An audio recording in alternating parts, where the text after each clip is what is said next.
Pemirsa, ratusan kios di pasar tradisional campur darat Tulungagung, Jawa Timur ludes terbakar. Kebakaran diduga terjadi akibat korsleting listrik dari salah satu kios. Proses pemadaman berlangsung dramatis.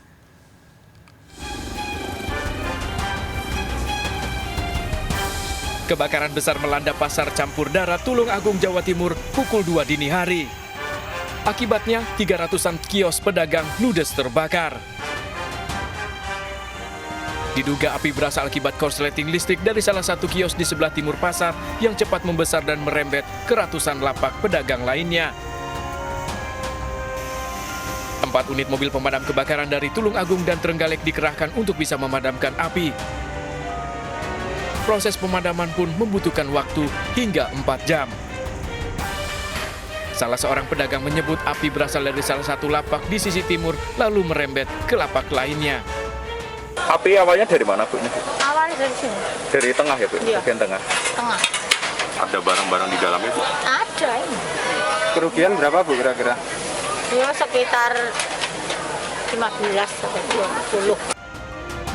Petugas pemadam kebakaran menduga arus pendek listrik yang merembet ke barang yang mudah terbakar menjadi penyebab awal terjadinya kebakaran. Namun untuk memastikannya dibutuhkan penyelidikan lebih lanjut dari pihak kepolisian. Kebakaran ini diketahui meludeskan sekitar 300-an lapak pedagang atau sekitar 60% bangunan pasar. Titik awal api informasi dari masyarakat dari titik timur, sisi timur, belakang ruko ya, toko ini, belakang toko terjadi korsleting, kemudian menyambar lapak ya, karena di dalam ini lapak-lapak bentuknya, kemudian merembet ke tengah sampai ke selatan.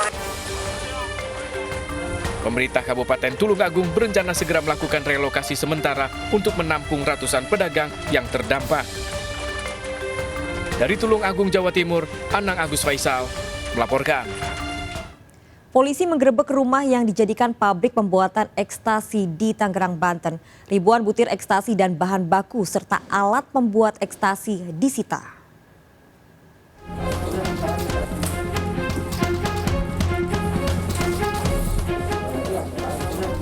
Polresta Tangerang menggerebek salah satu rumah di perumahan Mekasari, Kecamatan Panongan, Kabupaten Tangerang, Banten yang dijadikan tempat pembuatan ekstasi.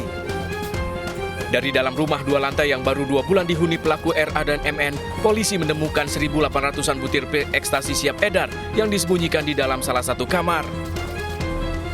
Di lokasi, petugas juga menemukan sejumlah bahan baku peralatan pembuatan ekstasi yang juga disita dari lantai 2 rumah.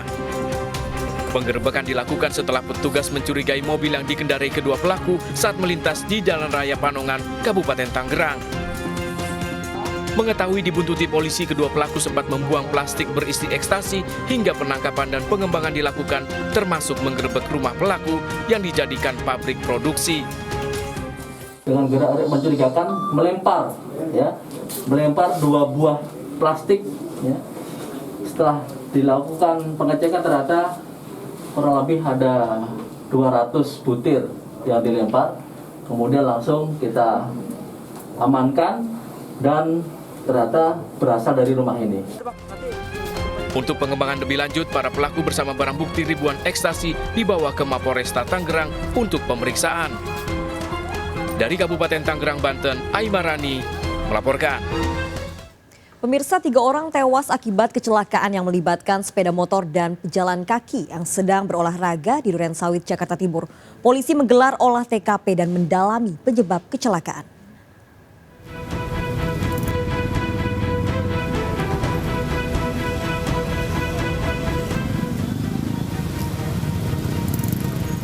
Dua orang pria lanjut usia yang sedang berolahraga menjadi korban kecelakaan di Jalan Dr. Said Sukamto, Durensawit, Jakarta Timur.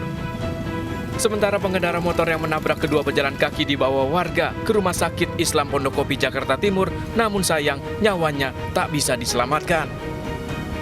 Polisi yang tiba di lokasi langsung melakukan olah TKP.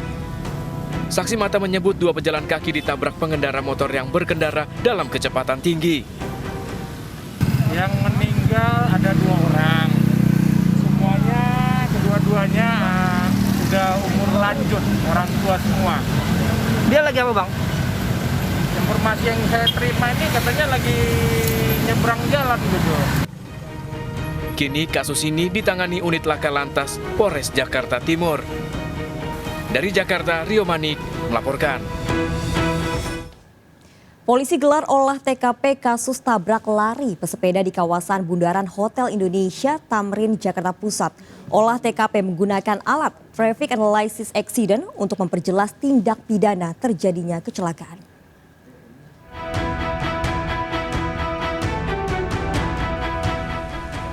Olah tempat kejadian perkara kasus tabrak lari pesepeda digelar di lokasi kejadian di kawasan Bundaran HI, Jakarta. Dalam olah TKP ini, petugas menggunakan alat Traffic Analysis Accident atau TAA untuk menganalisa terjadinya kasus kecelakaan tersebut. Selama olah TKP yang berlangsung hampir 1 jam, polisi terpaksa menutup dan mengalihkan sementara arus lalu lintas dari arah Tamrin menuju ke Sudirman. Pengungkapan kasus tabrak lari ini kami laksanakan dengan scientific criminal investigation. Semuanya berdasarkan scientific. Menentukan kendaraan yang terlibat menggunakan scientific, CCTV, dan sebagainya. Kemudian yang kedua adalah menentukan siapa supir yang menggunakan kendaraan tersebut, itu juga dengan scientific. Sebelumnya, seorang pesepeda menjadi korban tabrak lari pelaku MDA. Korban tengah bersepeda dengan rekan-rekannya dari arah MH Tamrin menuju ke Sudirman. Mobil yang dikemudikan MDA menabrak korban dari arah belakang. Korban jatuh, pelaku pun melarikan diri. Akibat tabrak lari ini, korban mengalami luka parah dan masih dirawat di Rumah Sakit MMC Jakarta. Dari Jakarta, Rani Sanjaya melaporkan. Pemirsa, hanya karena menangis, bayi perempuan berusia 7 bulan dianiaya oleh ayah kandungnya di Depok, Jawa Barat. Akibatnya korban mengalami luka memar di bagian mata dan punggung. Pelaku ternyata juga pernah menganiaya sang istri.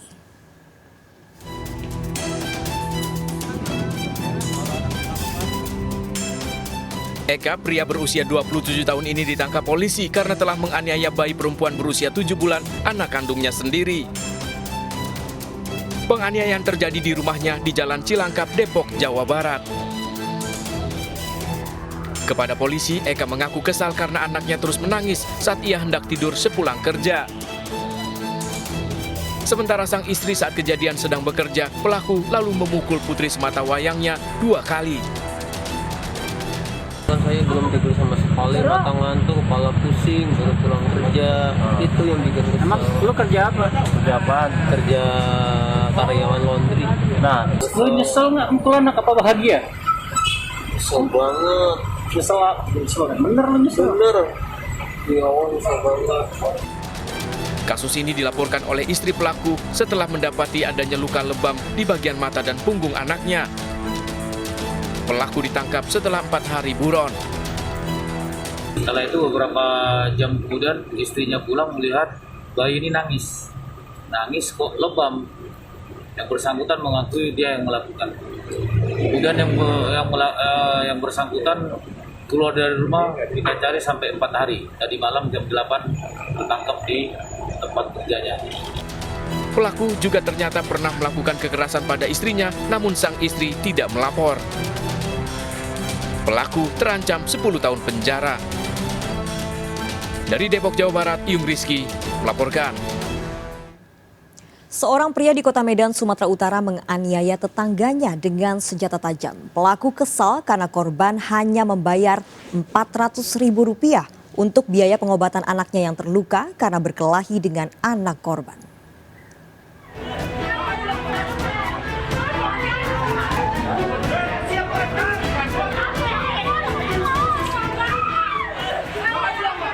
Keributan ini terjadi saat Suhendra, 48 tahun, warga Kelurahan Bagandeli, Kota Medan bersama 3 anaknya menganiaya Zailani tetangganya dengan senjata tajam. 2 adik Zailani, Iwan Setiawan dan Zihan Hakiki yang berupaya melerai ikut terkena bacokan. Ketiga korban yang terluka dilarikan ke rumah sakit. Ironis, penganiayaan ini dipicu perkelahian antar anak pelaku dan anak korban. Peristiwa berawal saat Suhendra mendatangi korban meminta pertanggungjawaban pengobatan Rp14 juta karena anaknya terluka saat berkelahi dengan anak korban. Korban yang mengaku belum memiliki uang hanya membayar Rp400.000 hingga dianiaya Zailani dibantu 3 anaknya. Ya ini masuk aja rumah. Si pelaku. Ini orang ini membaca itu permasalahan awalnya seperti apa, Bang? Masalah anak. Aparat Polsek Belawan telah menangkap Suhendra dan mengejar pelaku lain yang kabur. Dari Medan, Sumatera Utara, Yuda Bahar melaporkan. Seorang model menjadi korban kasus dugaan malpraktik filler payudara. Akibatnya payudara korban mengalami infeksi hingga harus dioperasi di rumah sakit di kawasan Pluit, Jakarta Utara. Polisi masih mendalami kasus ini, termasuk mengecek izin praktik dokter yang melakukan filler payudara.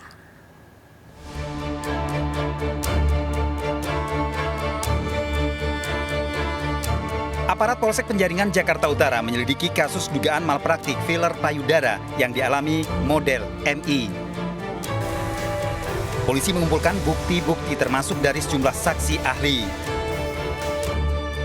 Kasus berawal saat model MI melakukan filler payudara bersama Dr. YJ November 2020. 3 minggu usai filler, MI mengaku demam dan merasa nyeri pada payudaranya. Bahkan payudara model MI mengalami infeksi dan mengeluarkan nanah. MI bahkan harus melakukan operasi dan dirawat selama 2 pekan di sebuah rumah sakit di kawasan Pluit, Jakarta Utara.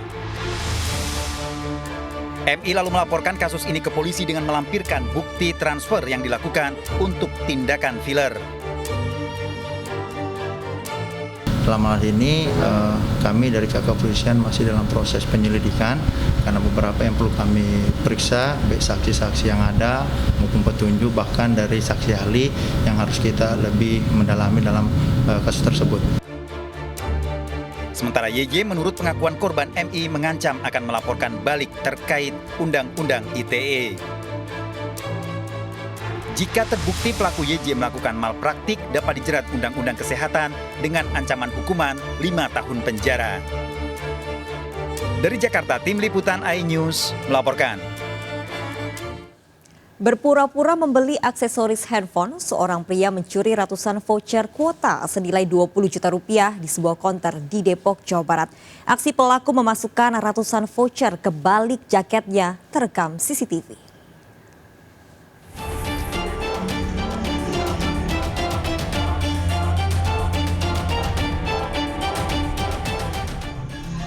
Kamera CCTV merekam saat seorang pria melakukan pencurian ratusan voucher kuota dari etalase sebuah konter handphone di Jalan Raya Cilodong, Kota Depok, Jawa Barat. Pelaku awalnya berpura-pura akan membeli aksesoris handphone. Saat korban lengah, pelaku menggasak ratusan voucher kuota dari etalase dan memasukkannya ke balik jaket. Pelaku lalu kabur menggunakan motor ke arah Jalan Raya Bogor. Aku datang sendiri, Bang. Wah, modusnya gimana, Bang? Modusnya dia mencari softcase. Setelah dicari, tiba-tiba dia ngambil voucher. Dia naik motor atau gimana, Bang? Naik motor, Bang. Yang diambil voucher Telkomsel sama Indosat. Total kerugian, Bang? Total kerugian kurang lebih 20 juta. Akibat pencurian ini, korban mengalami kerugian hingga 20 juta rupiah. Korban berharap polisi bisa segera menangkap pelaku pencurian ini. Dari Depok, Jawa Barat, Iyung Rizky melaporkan.